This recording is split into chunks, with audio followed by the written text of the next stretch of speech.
सोमपुत्री जाम्बवती। इस सृष्टि से पूर्व सृष्टि की बात है। जाम्बवती श्री सोम की पुत्री थी। श्री सोम श्री विष्णु की सेवा में लगे रहते थे। उनकी पुत्री जाम्बवती भी पिता का अनुसरण करती थी। वह नित्य पुराण सुनती, प्रतिक्षण भगवान का स्मरण करती, उनके चरणों की वंदना करती और उनकी सेवा में लगी रहती। धीरे धीरे जाम्बवती के अंतःकरण में संसार की नश्वरता समझ में आ गई। वह समझ गई कि सुख दुख माया के खेल हैं। इनसे ऊपर उठकर वह भगवत प्रेम में आनंद विभोर रहने लगी। उसकी वाणी से भगवान के नाम और गुण का कथन होता रहता। आंखें प्रभु की प्रतीक्षा में रत रहती, कान उनकी मीठी बातें सुनने के लिए उत्सुक रहते, हाथ अर्चना के संभार में लगे रहते और पैर उनकी प्रदक्षिणा में व्यस्त रहते। हृदय में एक ही कामना रह गई थी कि मैं भगवान के चरणों की दासी कैसे बन जाऊं। वह संपूर्ण कार्य भगवान के लिए करती थी और संपन्न होने पर उन्हें भगवान को ही समर्पित कर देती थी। ब्राह्मणों और संतों की पूजा में उसे रस मिलता था। एक दिन श्री सोम ने तीर्थ यात्रा का विचार किया। इस समाचार से जाम्बवती फूली न समाई। वह पहले से ही उन स्थलों को देखना चाहती थी वह जहाँ भगवान ने अपनी लीलाएं की हैं और जहाँ वे अदृश्य रूप से आज भी विराजमान हैं। भगवान श्री निवास में जाम्बवती का मधुर भाव था।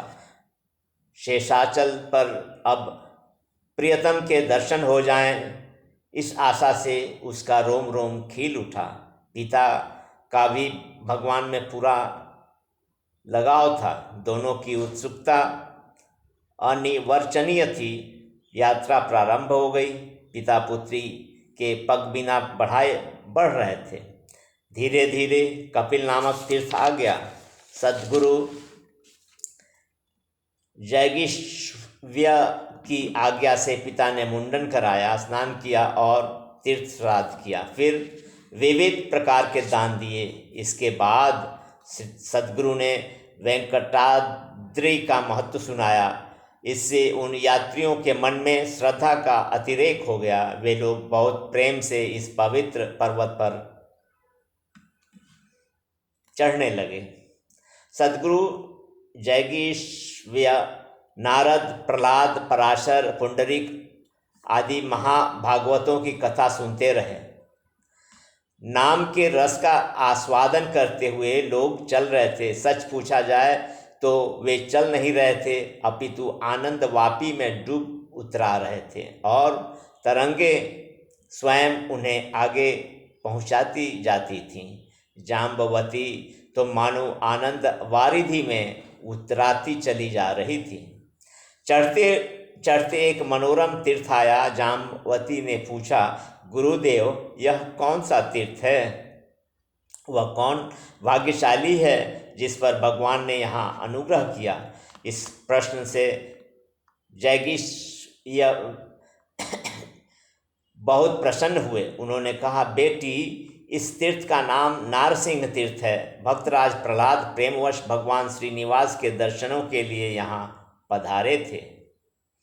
उनके साथ दैत्यों के कुमार भी थे। वे यहाँ भगवान के दर्शनों के लिए उत्कंठित हो गए थे।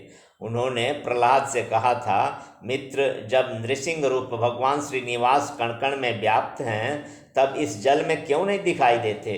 कृपा कर उनके दर्शन करा दीजिए। भक्तराज प्रहलाद ने अपने भगवत प्रेमी मित्रों को बहुत आदर दिया।